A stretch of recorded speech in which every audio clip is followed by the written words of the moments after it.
천천히 성장해서 지금 몇백억 정도의 규모를 내고 있는 회사도 있으니까 모든 게 이제 필수는 아니지만 사실 대부분의 회사들은 이제 필요하긴 하죠. 네, 필요하긴 한 것 같고. 네, 다음 네, 알겠습니다. AI로 변화하는 시장, 디자인 분야는 어떻게 변화하고 있을까요? 스타트업에서 디자인 AI가 어떻게 활용하고 있는지, 향후 어떻게 변할 것인지 궁금합니다. 사실 이렇게 좀, 뭐랄까요. 너무 버티컬한 그 특정 섹터에 국한된 질문은 제가 패스하거나 아니면 간단하게만 답변 드릴게요. 왜냐면은 지금 거의 100명 넘게 계시는데 너무 범용적인 질문 답변 드리는 게 더 좋을 것 같아서 뭐 AI로 사실 디자인뿐만 아니라 너무 많은 부분들이 다 변화하고 있고 스타트업의 모든 그 운영, 뭐 개발, 디자인, 마케팅 모든 것들이 다 변화하고 있거든요. 그래서 뭐 이런 변화를 어떻게 이제 저희가 예상하고 있냐라고 하면은 저희도 사실 잘 모르겠어요. 이게 일주일, 뭐 이주일, 삼주일, 한 달 단위로 너무 많은 것들이 변하고 다만 이제 이렇게 많은 것들이 변화하는 상황에서 저희는 그 변화하는 시대에 맞는 아이템 혹은 변화하는 시대에 적응한 서비스나 팀에 이제 투자를 하는 편이고요. 그래서 저희가 어떤 막 뭐 Y 컴비네이터나 아니면은 그, 그 캐시우드 같은 이제 투자자들이 뭐 다음 뭐 시대는 이것이다. 뭐 다음 투자 테마는 무엇이다라고 이제 막 발표를 하잖아요. 근데 저희는 사실은 잘 모르고 사실은 그 발표하는 사람들도 저희는 잘 모르고 다만 그 시대에 더 빨리 적응하고 생존하는 아이템들, 더 성장할 수 있는 아이템들이 무엇일까? 그냥 그 시대의 변화에 발맞춰 그런 것들 많이 고민하고 있고요. 그러다 보니까 저희는 뭐 돌 회사에도 투자하고 그 석재 파는 회사들, 뭐 아무도 투자 안 하는 뭐 펫 시장에도 투자하고 뭐 장례식 회사에도 투자하고 뭐 이런 굳이 AI에 투자하지 않고도 이제 되게 많은 섹터들을 이제 다 보고 있거든요. 그래서 뭐 저희가 뭐 특정한 선호를 가지고 있다고 생각 안 하셔도 될 것 같습니다. 네, 잠시만요. AI 관련된 질문들이 좀 많은 것 같은데 AI 도구 발전이 프라이머리 배치 선발 기준에 미친 영향. 바이브 코딩으로 코딩 없이 제품을 만드는 게 가능해졌는데 배치 선발에서 비즈니스 구조 변화가 있었는지 초기 팀의 변화가 있었는지 궁금합니다라고 물어보셨는데요.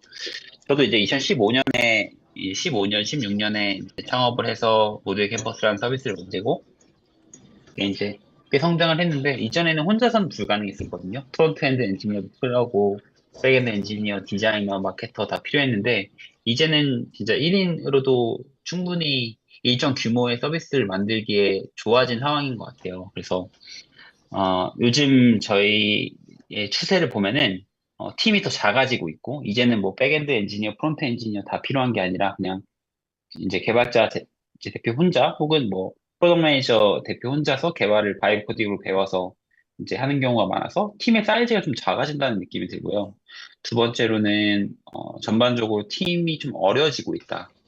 어려진다는 게 어떤 뭐 물리적인 나이도 그렇지만 이전에는 어떤 뭐랄까요? 그 직장에서 경력을 쌓고 그 경력으로 그 동료들, 뭐 친한 뭐 동기들을 만들고 이런 것들이 많이 필요했었는데 그 네트워크를 만들어서 팀을 만들었어야 되니까 근데 그런 것들이 필요하지 않으면서 이제는 정말 좋은 고객을 분석해서 문제를 발견하는 것 그리고 그거에 맞춰서 빠르게 첫 번째 MVP 프로덕트를 만드는 것 이게 훨씬 더 중요한 시대가 된 것 같아요. 그래서 네, 막 최근에는 막 19살, 20살도 투자하고 그렇거든요. 그래서 그런 현상이 발생하는 것 같습니다.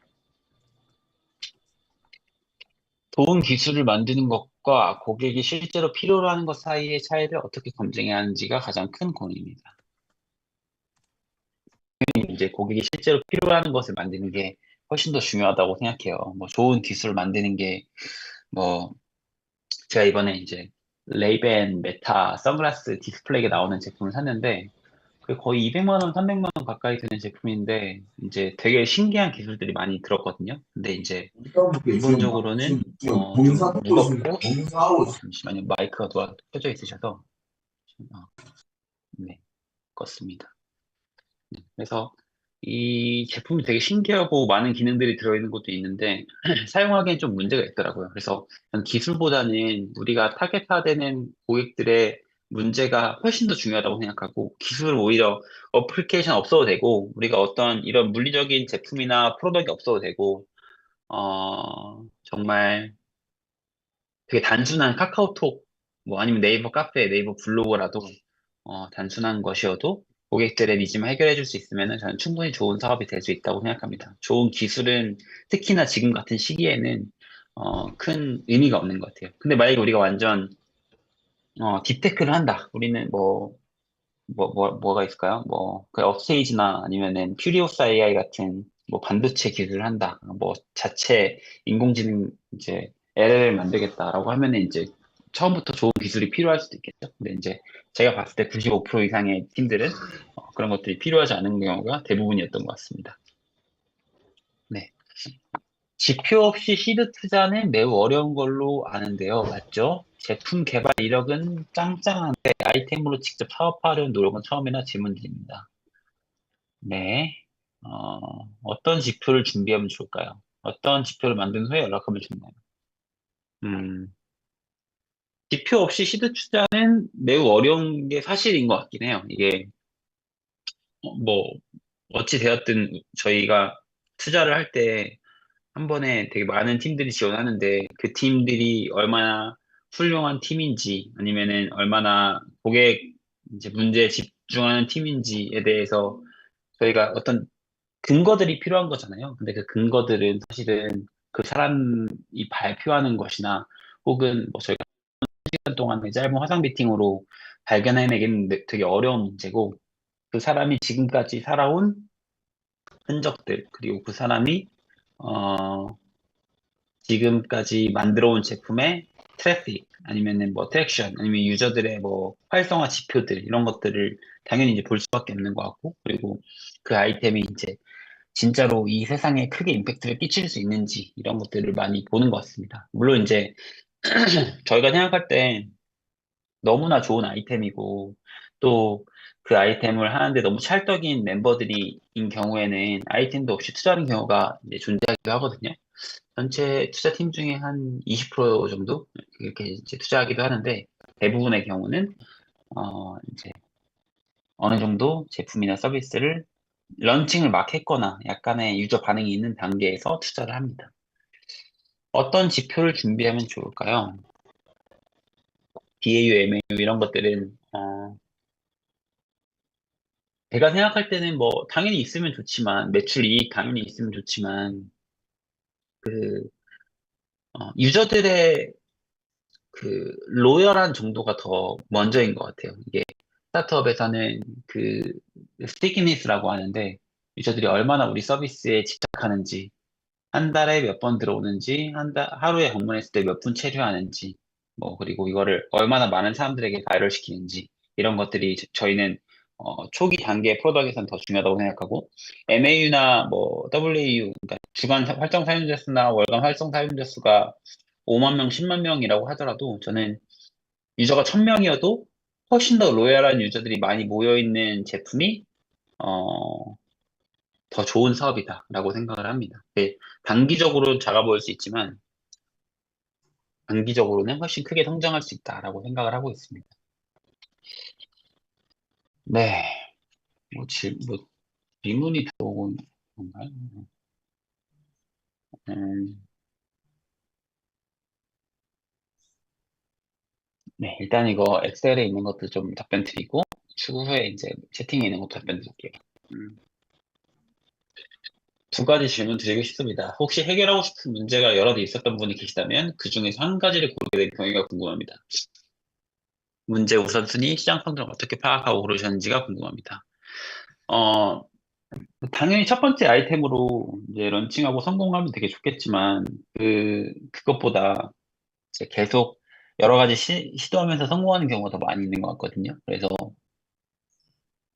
해결하고 싶은 문제가 여러 있는 사람들이 분명히 이제 많이 있고, 그중에서 요즘에는 바이브 코딩 시대고 아니면은 제품도 되게 뭐 OEM, ODM으로 빠르게 만들 수 있는, 그러니까 물리적인 제품들도 빠르게 만들 수 있는 서비스이니까, 어, 최대한 빨리 MVP 제품 만들어 보는 게 가장 이제 중요한 것 같고, 그거 만들어서 우리 타겟하는 유저들에게 한번 사용하게 해보고, 그리고 그걸로 유저들의 반응 같은 거 보고, 아, 이 제품은 도저히 매출이나 이 유저들의 그, 아까 제가 말했던 스티키니스 제품들, 해줄 시간이나 재방문 확보하는 게 쉽지 않겠다라고 생각하면은, 이제 그 다음 우선순위 아이템으로 넘어가고, 이렇게 요즘에는 뭔가 머릿속으로 시도하는 것보다 최대한 빨리 제품 런칭해보고, 다음 거 트라이해보고 하는 경우가 더 많은 것 같아요. 초기 아이템 GTM 시 타겟 고객에게 세일즈해 나간 방식이 궁금합니다. 예를 들어 B2B라고 한다면 회사와 컨택 어떤 방식으로 하셨는지가 궁금하여 질문 드렸습니다. 여기서 말한 GTM은 아무래도 서비스 출시하고 유저들한테 이제 한번 팔아보거나 사용하게 만드는 과정을 말씀하시는 것 같은데요. 어, 오프라인이든 온라인이든 우리의 타겟 고객들이 모여있는 곳이 저는 있다고 생각하거든요. 뭐 예를 들어 뭐 병원을 타겟으로 한다라고 하면은 오프라인으로는 병원 뭐 병원장들의 뭐 사업 활성화 모임 같은 게 있을 수 있고 아니면 온라인으로는 네이버 카페에 병원 마케팅 협회라는 네이버 카페가 있거든요. 그래서 거기는 병원 마케터들이 전부 다 모여 있어요. 그래서 거기서 이제 어떻게 하면 우리 병원을 부스팅할 수 있을지에 대해서 논의하고 이제 하는 커뮤니티인데요. 온라인으로도 접근해보고 오프라인 네이버 카페 침투해서 접근해보고 우리가 온라인으로 유저들 타겟 유저들 그 이메일 주소나 전화번호 전부 다 가지고 올 수 있으면 뭐 크롤링을 하든 뭘 하든 다 직접 홈페이지 가서 가지고 오든 해서 다 가지고 와보고 그런 과정들이 이제 필요한 거죠. 그러니까 우리의 타겟 고객들이 모여 있는 곳이 그냥 단순히 메타 마케팅 하세요, 구글 마케팅 하세요가 아니라 처음에 우리처럼 돈이 없는 스타트업 입장에서는 어떻게 하면은 우리 타겟 유저들을 정확히 포착해서 그 사람들을 모아낼 수 있을지 이런 것들을 이제 고민하는 게 훨씬 더 네, 효과적이다라고 생각을 할 수 있겠습니다. 이 투자사 입장에서 타 투자 회사와 비교할 때 프라이머에서만 기대할 수 있는 가치가 있다면 어떤 것이 있을까요? 좀 어려운 질문이에요. 그러니까 프라이머 피칭을 한번 해보라 이런 말씀이시잖아요, 그죠? 어, 프라이머 투자 받고 성장한 회사들 중에 지금 큰 회사들 있잖아요. 뭐 뭐가 있을까요? 뭐 마이리얼 트립, 뭐 그리고 얼마 전에 2천억 정도에 매각되긴 했지만 순고, 뭐 설택, 뭐 이런 회사들 아니면 뭐 그런 회사들 전부 다, 첫 번째, 이제, 프라임을 제출한 아이디어가 아니라, 저희 파트너들이랑 얘기하면서, 더 방향성을 바꾸고, 좀 다른 테스트 해보면서 성장한 경우가 대부분이에요. 그러니까 대부분 다 피보팅 한 이후로 성장한 회사가 전부까지는 아니고, 사실 대부분이고, 그런 차원에서는, 뭐, 저희 건덕윤 대표님도 그렇고, 저도 그렇고, 저희는 투자자이기도 하지만, 이 회사의 그냥 코파운더의 역할로 어떻게 하면 더 좋은 비즈니스 영역을 이제 찾을 수 있을까? 거기서 제품을 만들어 보면 어떨까라는 이야기들을 많이 주고 받고, 그리고 저희 그 6개월간의 엑셀러레이팅 기간 동안 그 속도를 더 가속화하기 위한 것들을 밟고 있고요. 제가 예전에 창업했을 때나 아니면은 저는 창업했던 회사가 이제 당근에 이제 흡수되면서 4년 정도 있었는데 당근마켓에 있을 때나 뭐 시리즈 A, B, C 뭐 그런 그 사이클을 지나면서 되게 많은 투자사들을 봤을 거잖아요. 근데 대부분 다 이제 돈이 끝이에요. 돈이 전부인 가치고. 근데 저희는 사실은 돈은 이제 크지 않다고 생각하고, 그러니까 돈이 가지는 가치는 지금 단계에서는 크지 않다고 생각하고, 물론 나중에 이 시리즈 B, C, D 가면은 중요하죠. 근데 지금은 훨씬 더 방향성을 잘 맞추고, 우리가 유저들에게 주는 가치에 대해 집중하는 게 더 적합하다고 생각하거든요. 그런 차원에서, 프라이머가 줄 수 있는 가치는 돈 이외의 것들이 훨씬 더 강하다. 코파운더에게 기대할 수 있는 역할. 그런 것들을 많이 이야기하는 편입니다. 크리에이터 배치 전반적으로 궁금합니다. 뭐, 이렇게 이제 말씀해 주시면 좀 애매하긴 한데, 저희가 그 아웃스탠딩에 저랑 건덕윤 대표님이랑 같이 크리에이터 펀드 관련 그 인터뷰 한 게 있어요. 그래서 그거 한번 읽어보시면 좋을 것 같아요. 아, 네.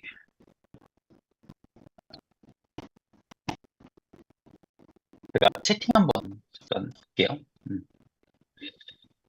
배치 20, 조성길님이 질문해 주신 거. 배치 29기 이제 지원 중이신데, 타이머가 가장 중요하게 보는 요소는 무엇인가요? 이건 많은 분들이 이제 궁금해 하실 것 같아서 답변 드리면 좋을 것 같아요. 아이템, 팀 시장성, 실행력, 어떤 비중에, 어떤 분의 비중이 큰지 궁금합니다. 근데 저희가, 이제 저 노태준, 그리고 권동윤 대표님, 그리고 최필춘 파트너 이렇게 세 명이서 투자 의사결정을 하거든요. 그래서 각각 달라요. 최필준 파트너님은 팀을 가장 중요하게 보시는 것 같고, 권도균 대표님은 이 시대적 흐름에 맞는 아이템인지, 그리고 이 아이템이, 뭔가 파급력이 있을지에 대한 것들 주로 보시는 것 같고, 저는 사실은 실행력과 팀을 많이 보는 것 같아요. 뭐, 이런 아이템도 중요하긴 한데, 어쨌든 아이템은 제가 아까 말씀드렸던 것처럼 저희가 투자하고 나서 아이템은 같이 정하면 또 되거든요. 그래서 그런 것들을 많이, 그리고 이 팀이 얼마나 공격적으로 빠르게 실행하는지, 한 사이클 동안 몇 번의 이터레이션을 돌리면서 MVP를 고도해 나가는지 이런 것들을 많이 보는 것 같습니다. 그래서 파트너별로 다 다른데, 저는, 어, 뭐, 저도 다 봐요. 아이템, 팀, 시장성, 실행력 다 보긴 하는데, 실행력은 가장 중요하게 보는 것 같습니다. 뭐 크리에이터 이코노미와 모두의 창업 각각 만약 선정되었을 때 중복이 가능한지 궁금합니다. 근데 중복이 가능할 것 같습니다.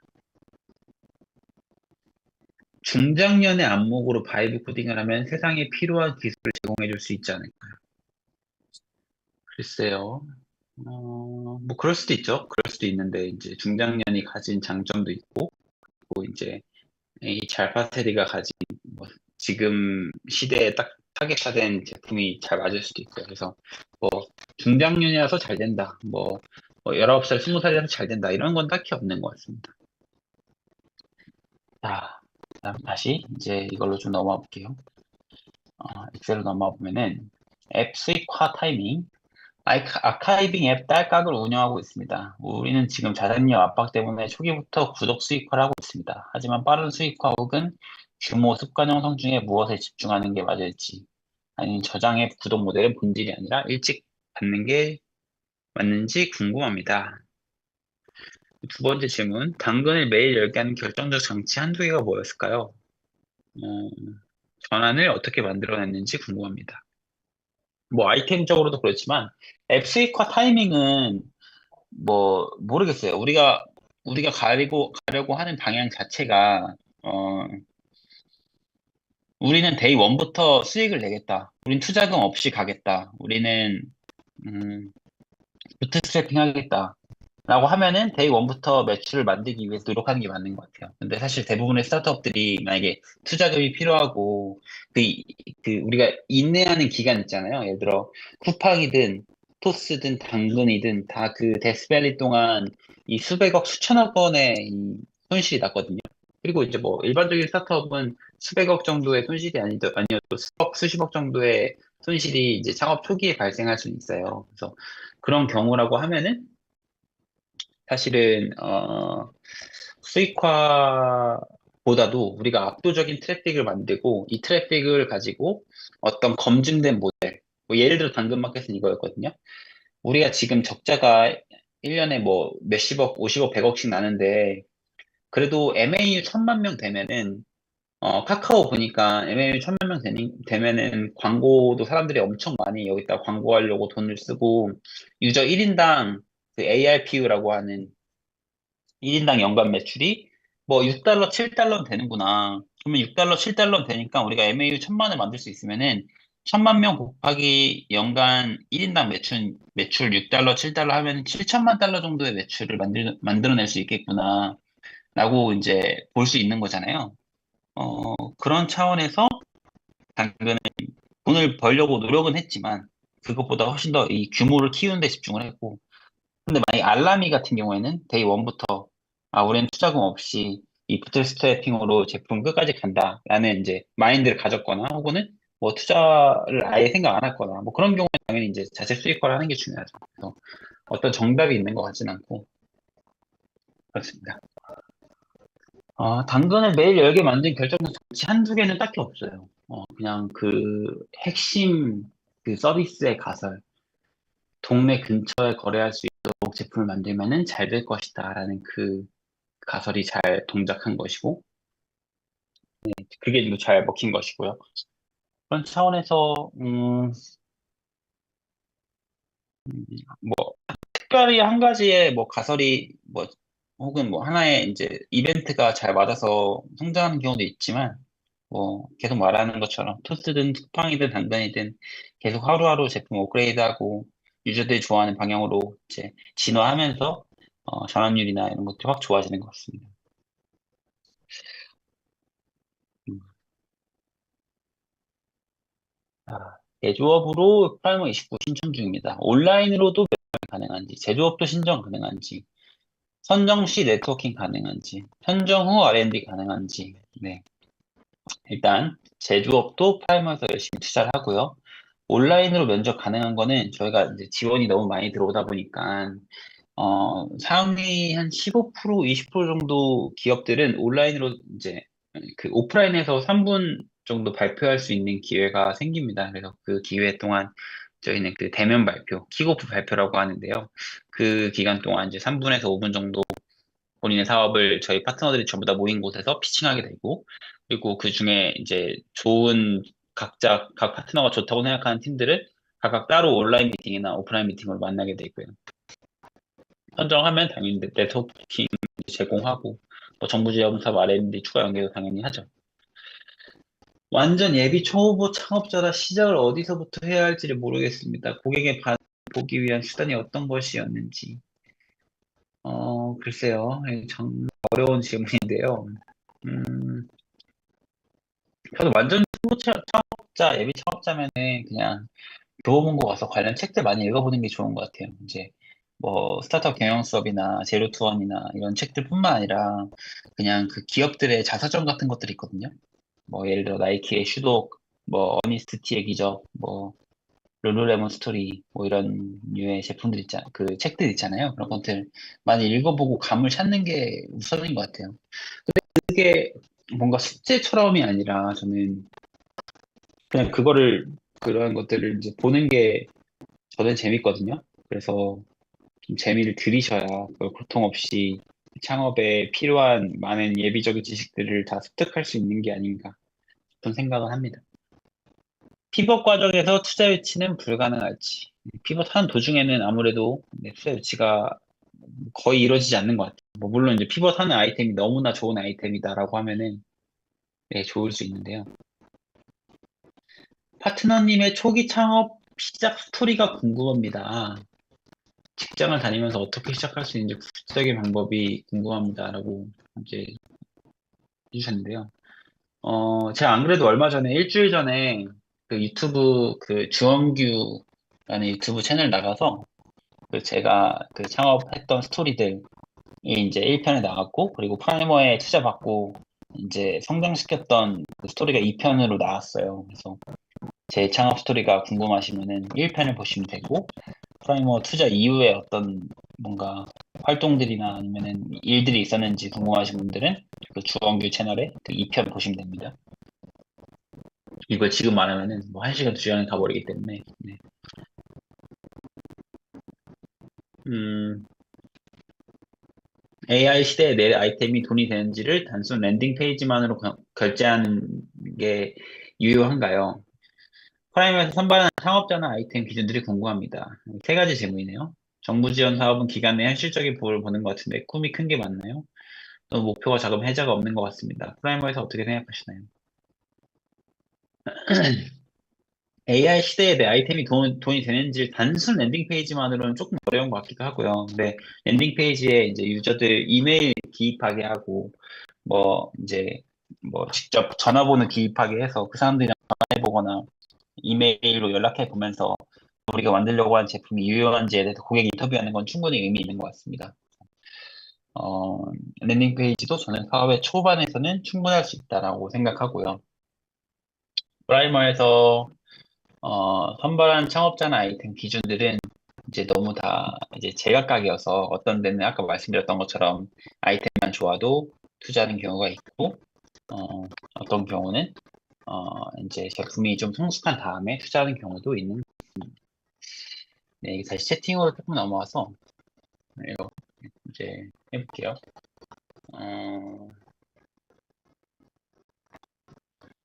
최현덕님, 외식 분야이지만 수동식 가게를 오픈시켜 운영하는 게 아니라 OEM 사업과 와디즈 펀딩하는 게 적합하냐? 이건 이제 너무 사업 아이템 국한된 질문이어서 좀 답변 드리기 애매하긴 한데,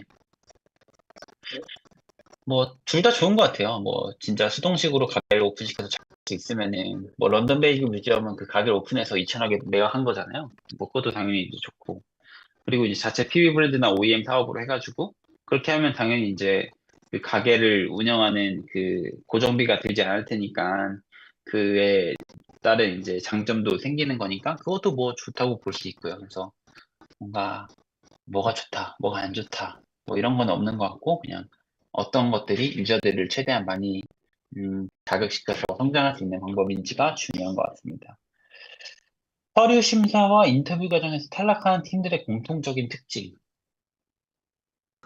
탈락하는 팀들의 공통적인 특징은 너무 이제 제각각이에요. 오히려 붙는 팀들은 아까 제가 말씀드렸던 것처럼 팀이 좋다, 아니면 서비스 아이템이 좋다, 초기 트래픽이 좋다, 아니면 뭐 실행력이 좋다, 이런 것들이 있는데, 뭐 탈락하는 팀의 공통적인 특징, 뭐 어떤 팀은 빚이 너무 많고, 뭐 어떤 팀은 뭐 지분이 뭐 10명씩 쪼개져 있고, 뭐 되게 다양한 그 공통적인 약점들이 존재하긴 하거든요. 근데 이제 그럼에도 불구하고 일부 약점이 있더라도 뭐 빚이 있거나 뭐 3명, 4명이서 지분을 다 공평하게 나누어 쪼갰다고 하더라도 사업이 좋거나 아이템이 좋거나 팀이 좋으면은 이제 합격할 수 있다라고 생각을 합니다. 네, 투자 검토 시 현재 매출보다 고객 검증이나 성장 가능성을 더 중요하게 보고 있고요. 화학님이 로열한 유저라고 판단하는 가장 핵심 지표는 뭔가요? 라고 했는데, 가장 중요한 거는 이제 재방문율 리텐션인 것 같고, 그리고 그에 보조되는 지표들이 이제, 뭐 체류 시간이나, 뭐, 뭐 얼마나 이제 우리 서비스에 이제 고착화되어 있는지 이런 것들을 볼 수 있겠죠. 어, 크리에이터 이코노미라고 했을 때 시장이나 분야에 대한 기준도 있을까요? 초기 시장 쪽 규모가 얼마나 되느냐도 투자 선정의 기준이 될 수 있나요? 시장도 당연히 중요하죠. 크리에이터 이코노미뿐만 아니라 어, 이제 다른 일반적인 아이템들도 우리가 어떤 유저들이 너무 좋아하는 그 아이템이 예를 들어 뭐 대학교 뭐 학식 정보를 보는 서비스예요. 뭐 그러면은 이제 우리가 획득할 수 있는 유저의 상한선도 정해져 있고, 또 유저들이 그 서비스를 확장적으로 사용하는데도 뭐 어려움이 있을 수 있고, 뭐 이런 다양한 시장적인 문제들이 있는 아이템들이 있잖아요. 그래서 그런 것도 당연히 이제 저희는 중요하게 판단하고 있습니다. 서비스를 런칭하기 위한 자금을 투자받고자 했는데, 그걸 먼저 수행한 아이템을 원하시는 거였군요. 뭐 아이템을 원한다기보다는, 어, 기본적으로 저도 창업할 때 보면은, 제가 그때 대학생이었는데, 결국 그 첫 번째 그 시도를 하기 위해 자본을 구해야 되잖아요. 근데 아무것도 없는 24살의 노태준한테 누가 자본을 주겠어요. 뭐 검증된 것도 없고 팀도 없고, 그리고 스타트업들이 99% 망한다는데 거기다 누가 자금을 줄 수 있겠어요. 그래서 그 첫 번째 시도는 그 당시 이제 제가 카드론을 좀 받았었고, 그리고 정부 지원 사업 뭐 6개월 챌린지였나? 뭐 그런 것들 통해서 첫 번째 그 500만 원 외주로 첫 번째 외주 프로그램을 만들었어요. 그래서 그 외주로 어플리케이션 만들어서 그 어플리케이션으로 4만 명, 5만 명, 6만 명, 7만 명을 만들었었고요. 근데 그게 필요한 거죠. 어떻게 이 최소한의 무언가도 만들어 보지 않은 사람에게 과연 이제 투자를 할 수 있을까? 그게 정부에서든, 뭐 정부에서 투자하는 것이든, 아니면 은행에서 융자하는 것이든, 아니면 투자사에서 투자하는 것이든, 어떻게 아무 근거가 없는 무언가에 많은 돈을 투자할 수 있을까? 이게 참 현실적으로 어려운 일인 것 같습니다. 디지털 헬스케어도 엑셀러레이팅 하시나요? 네, 맞습니다. 디지털 헬스케어도 엑셀러레이팅 하고, 성공 사례도 많이 있습니다. 네, 이거 너무 채팅이 많이 이제 이쪽으로 쏠리면 안 되니까 또 엑셀도 왔다 갔다 하면서 하겠습니다. 저희도 프라이머 지원을 긍정적으로 검토했었으나 지원 과정에서 요청되는 일부 제출 자료에 대한 부담으로 인해 최종적으로 지원서를 제출하지 못했습니다. 초기 단계 스타트업의 경우 다른 형태의 자료로 대체할 수 있는지 궁금합니다. 이거 당연히 이제 너무 부담되거나 1분 영상 하는 게 너무 부담되거나 하면 이제 안 내실 수도 있어요. 안 내실 수도 있고 그냥 우리는 그냥 여기 잘 쓰는 것과 IR 자료만으로 제출하게 할 수 있다 라고 하는 거 당연히 할 수 있죠. 근데 이제 창업을 한번 해보시면은 그 싫은 일들을 하게 되는 경우가 되게 많거든요. 예를 들어 4년, 5년 동안 가족처럼 지낸 직원들, 직원 수준이 아니라 대학생 때부터 선후배로 지내던 친구를 그 친구 대기업 취직하려는 거 맞고 우리 회사에 이제 데려와서 일하고 있었는데 회사 상황이 안 좋아서 그 사람에게 이제 나가달라고 얘기를 해야 돼요. 그런 건 정말 뭐랄까요? 여자친구한테 헤어지자고 하는 것보다 더 힘들더라고요. 근데 해야 되잖아요, 그것도. 뭐, 어떻게 할 수 있는 방법이 없잖아요. 뭐, 내가 살고 있는 뭐, 월세 집, 전세 집 보증금을 떼서라도 그 사람의 급여를 줄 게 아니라면. 그래서 저는 이제 영상을 안 내셔도 되는데, 어쨌든 사업하면은 이거는 매일매일 마주해야 되는 그 싫은 일 중에 하나 정도이지 않나 싶은 생각이 듭니다.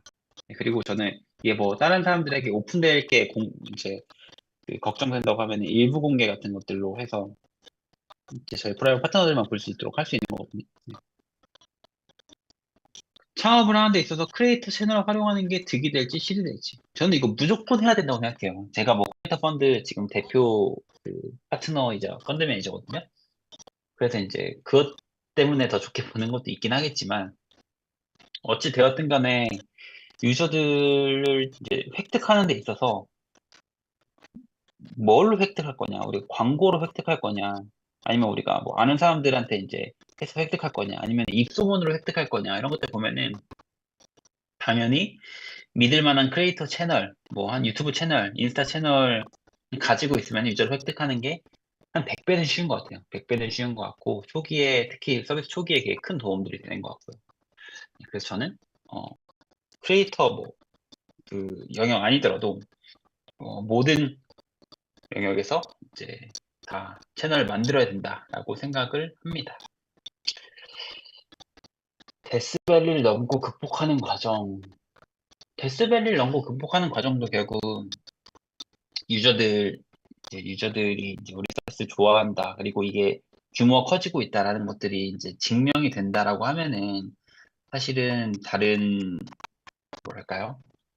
다른, 어, 투자사들이나 뭐 동업자들이나 이런 분들을 설득하기가 저는 훨씬 더 쉽다고 생각을 하거든요. 그래서 데시벨 넘고 극복하는 과정은 어떤 자금이 말라간다고 하더라도 다른 부분에서 유저들이 좋아한다 아니면은 뭐 적자는 있지만 매출과 이익이 빠르게 개선되고 있다 아니면은 뭐 유저 베이스가 빠르게 늘고 있다 이런 신호들을 줘야지 극복할 수 있다라고 생각합니다. 내 아이템에 시장 수요가 있을지를 AI 활용해서 테스트하기 쉬워졌다고 생각하는데요. 테스트할 때 어떤 지표를 가지고 수요가 있을 것이다 확실하게 추정할 수 있을까요?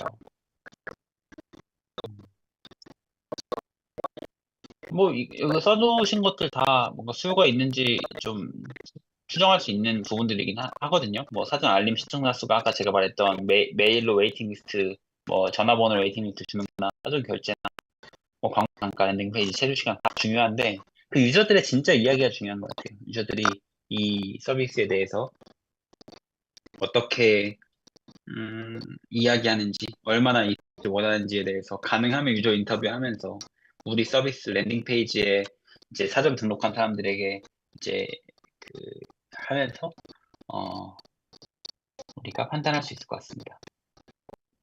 플랫폼 서비스 개설 시 소비자에게 어떻게 홍보해야 되는지 이건 너무 광범위한 질문이고 제가 아까 말했던 그 유튜브에 좀 이야기했던 사례가 있으니까 보시면 좋을 것 같고요. 의결권에 영향을 받지 않은 방식의 투자 유치 형태.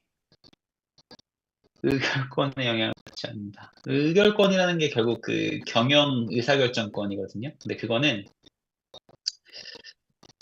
경영 의사결정권을 안 주는 그냥 투표권이 없는 그 우선주의 투자를 받으면 뭐 가능할 수도 있죠. 근데 그게 지금 단계에서 과연 고려해야 할 것인가에 대해서는 잘 모르겠어요. 그냥 결국 결론적으로 의결권이 있는 보통주 투자를 받더라도 대표자의 지분이 51% 그리고 이제 주요 안건들에 대해서는 그 3분의 1을 넘으면은 그냥 대표자가 원하는 방식으로 경영할 수 있는 거거든요. 근데 이제 투자를 많이 받게 되면은 어쩔 수 없이 외부 투자자들 지분율이 높아지니까 이 부분에서 좀 이제 어려움이 있는 것 같습니다. 그래서 뭐 우선주 투자를 받으면 되고 지금 단계에서는 안 중요할 수도 있겠다 싶은 생각이 듭니다. 다시 세팅으로 넘어가서 신청서 제출 후 대면 발표 1대1 미팅까지 필수인가요? 아니면 신청서 합격하실 분들만 발표 및 미팅이 진행되나요? 신청서를 1차 합격하신 분들이 발표 및 미팅이 진행되는 걸로 이해하시면 됩니다. 참여기업 중 팁스까지 연계된 기업들은 어떤 특징을 가지고 있나요? 팁스는 애초에 기술과 사업성 이 두 가지를 보는 것이기 때문에 기술성, 사업성 그 두 가지가 되게 좋다라는 특징을 가질 수 있겠습니다. 노태준 파트너가 보기에 좋은 제품의 경쟁력은 어디서 나온다고 생각하시나요? 좋은 제품의 경쟁력은 그건 것 같아요. 유저들한테 얼마나 집착하면서 이 서비스를 업그레이드 시키는지, 계속 사람들에게 더 필요한 게 무엇인지, 더 불편한 게 무엇인지 물어보고, 서비스를 업그레이드 해나가고, 이게 뭔가 하루아침에 한 번의 단일 사건으로 되는 경우는 많이 없는 것 같아요. 그냥 하루하루 유저들이 필요한 거 만들고, 고치고, 업데이트하고, 그러면서 성장하는 것 같습니다. 제출 마감 기한 전에 인터뷰 보신 기업도 있으신가요? 제출 마감 기한 전에 권 대표님은 많이 인터뷰 보는 것 같아요. 저는 사실은 제출 마감 다 하고 보는 편인 것 같고요. 팀을 중요한 요소로 보시는데 팀 문제로 뽑힌 분들이라면 프라이머리 팀 빌딩도 해주시면 좋겠습니다. 저희가 지금 이 정규 배치 프로그램 말고 스텔스 배치라고 직장인들 타겟으로 하는 프로그램도 운영을 하거든요. 그래서 그 경우에는 팀 빌딩 프로그램도 따로 운영하면서 하고 있어서 네, 이제 진행을 했었는데 말씀하신 것도 한번 고려를 해볼게요. 잠시만요. 질문이 상당히 많이 들어왔는데 어, 어,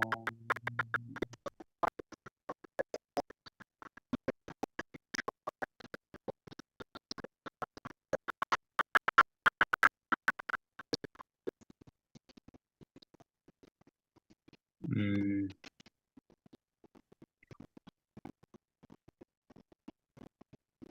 이 엑셀로 다시 돌아오겠습니다. 이게 너무 질문이 너무 길고 그래가지고 답변하기가 좀 쉽지 않아서 네. 잠시만요. 좀 범용적으로 도움될 것 같은 질문들 위주로 답변드리겠습니다. 배치 29개에서 진행되는 프로그램 내용이 궁금합니다.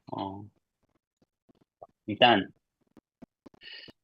선발되게 되면은 그 투자한 회사들 대상으로 저희가 그 2박 3일 워크숍을 가요. 그래서 거기에서 뭐 당근마켓 창업자 아니면은 이제 무신사에 3천억에 매각된 29cm 스타일쉐어 윤자영 대표님 아니면은 이제 다른 류의 뭐 호갱노노, 뭐 카페노노 창업자 이런 그 기라성 같은 창업가들 그리고 권동현 대표님이랑 같이 2박 3일 동안 그 세미나를 진행하게 되거든요. 그래서 우리가 어떤 부분들을 신경 쓰면서 서비스와 회사를 만들어 갈지에 대해서 많이 이제 토론하고 또 이제 교육하고 하는 과정이 있고요.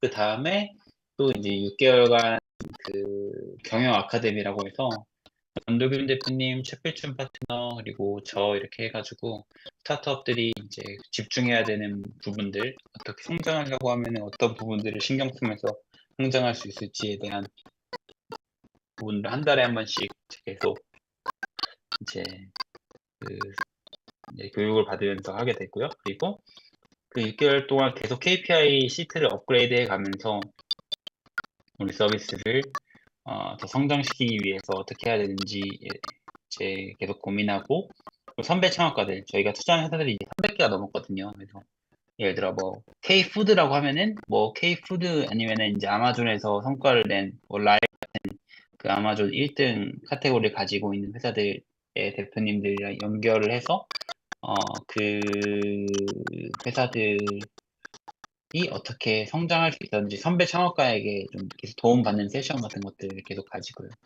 그런 류의 프로그램을 진행해서 조금 빡빡하다고 느끼는 경우도 있는 것 같아요.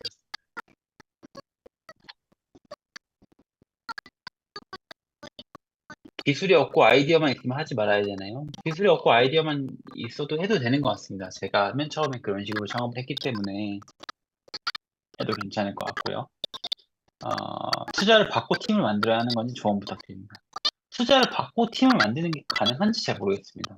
그리고 처음에 채용을 한다는 것도 조금 비현실적인 것 같고요. 채용을 하려면은 그래도 연에 한 3천만 원, 4천만 원씩 줘야 될 거잖아요. 근데 대부분은 그냥 코파운더, 마음 맞는 코파운더끼리, 우리 지금 돈은 못 가져가지만 이 지분 뭐 7대3, 뭐 6대4, 아니면은 뭐 5대 3대 2 이렇게 나눠가지고 이거 6개월 동안, 1년 동안은 돈 못 받아도 한번 해보자 라는 마음으로 첫 번째 프로덕트를 만들고 그게 투자를 받고 성장하는 경우가 더 많은 것 같습니다. 창업 지원 관련 프라이머만의 지원 전략이나 노하우가 있다면 창업 지원 관련이 뭘까요? 저는 창업 지원은 잘 모르겠고 그냥 그 사업이 성공할 수 있도록 그 백방으로 노력해 준다는 게 프라이머의 좀 전략인 것 같거든요. 그러니까 뭐 제품 마케팅이 안 되면은 마케터 연결해주고, 그리고 여기도 이제 도움 받으신 분 있을 텐데 개발이 안 되면은 개발 잘하는 분 소개해줘서 도와주고, 뭐 제가 도와줄 수 있는 부분이 있으면은 저도 되게 고민 많이 해서 어떻게 하면 그로스 할 수 있게 할지 뭐 이런 것들 좀 고민하고, 이런 것들 이제 도움을 줍니다. 네. 크리에이터 커머스와 관련하여 두각을 드러낸 창업자 서비스 분야는 어떤 것이 있는지 궁금합니다. 크리에이터 커머스요. 뭐 요즘에는 뭐 제가 뭐 많이 말하는 그 크리에이터들이 이제 팔로워 5만 명, 6만 명, 7만 명밖에 안 되는 크리에이터들도 월에 공동구매로 7억, 8억씩 팔거든요. 뭐 10억까지도 팔고. 뭐 사람들은 그걸 보고 뭐 파리피플이다 뭐다 이렇게 깎아내리는데 결국 그들은 팔아낸다는 거예요. 그래서 그 팔아내는 거를 너무 잘해서 자체 브랜드를 만들어서 잘된 티르티르의 이유빈 같은 이제 사람도 있고, 그건 이제 몇천억에 구다이 글로벌에 팔렸죠.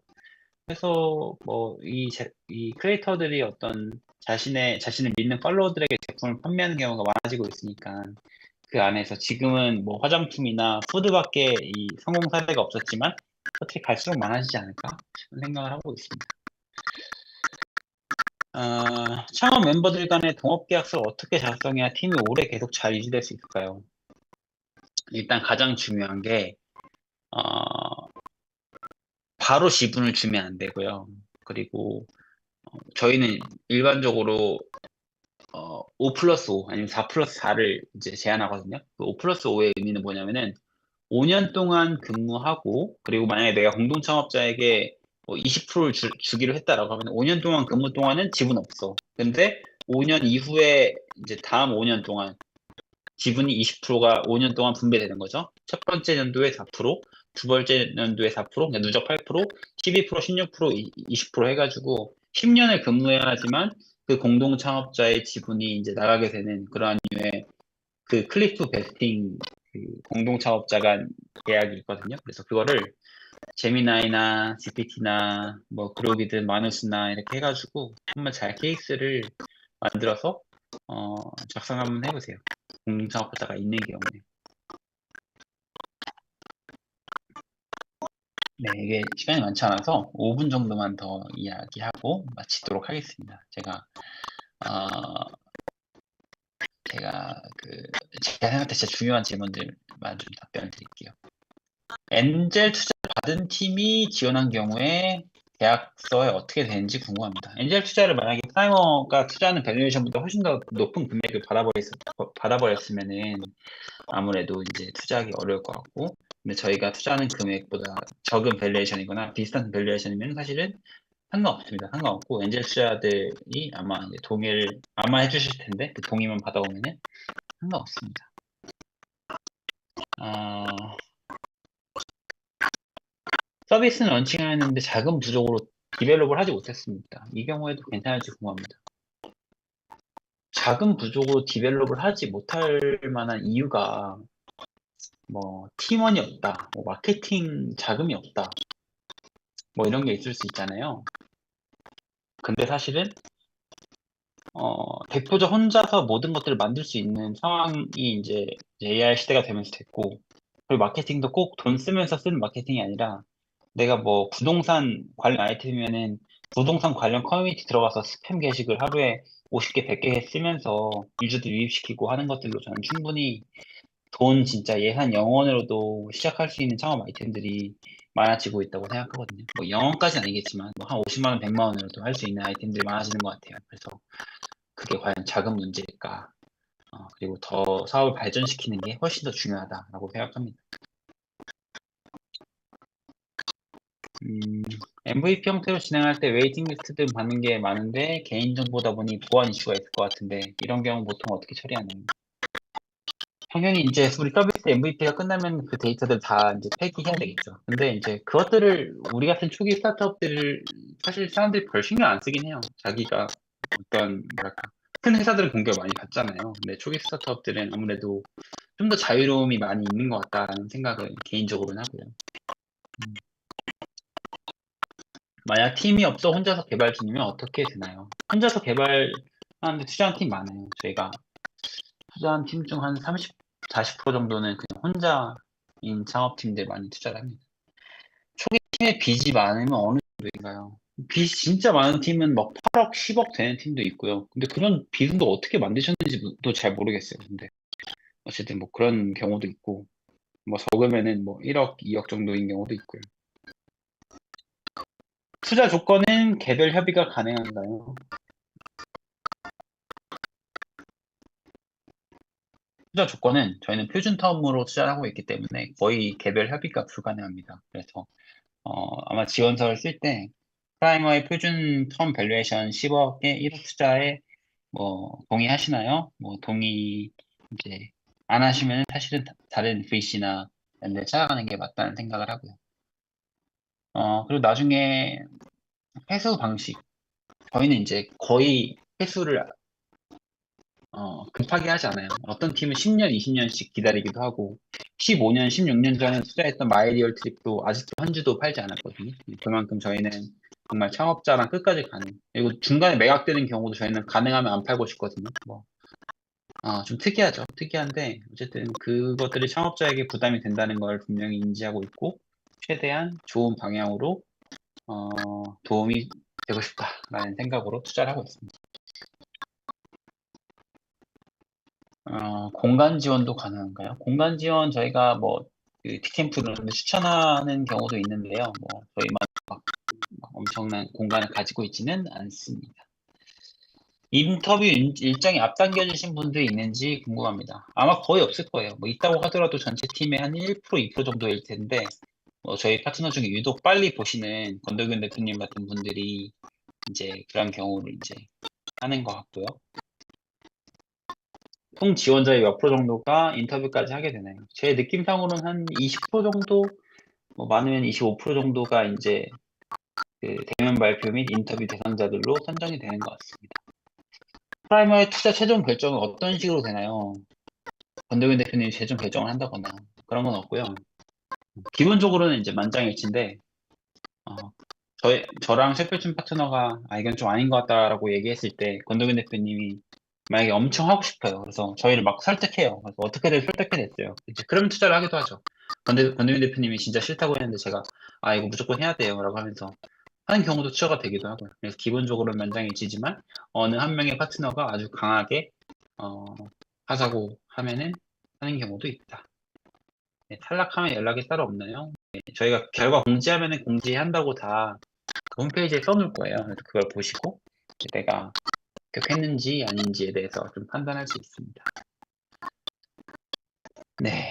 프라이머가 투자 검토 시 현재 매출보다 고객 검증이나 성장 가능성을 더 중요하게 보는지 궁금합니다. 네, 맞습니다. 투자 검토 시 매출보다 다른 부분들을 더 중요하게 봅니다.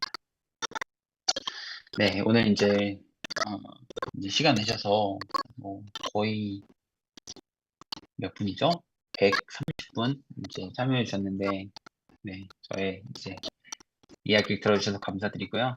혹시나 뭐 이제 배치 준비하시면서 너무나 궁금하신 게 있다 하면은 아마 그 문의할 수 있는 채널이 그 이규호 팀장님에게 따로 문의할 수 있는 게 있을 거예요. 그래서 한번 보시면 좋겠고, 그리고 이게 투자가 꼭 이제 전부인 건 아니고 투자 안 받고 성장하는 기업들이 많이 있으니까 이제 여러 가지 방식으로 성장하시면 좋겠고, 다음에 기회가 되면은 또 뵐 수 있도록 하겠습니다. 네, 시간 내주셔서 감사드리고요. 다음에 뵙도록 하겠습니다. 네, 감사합니다.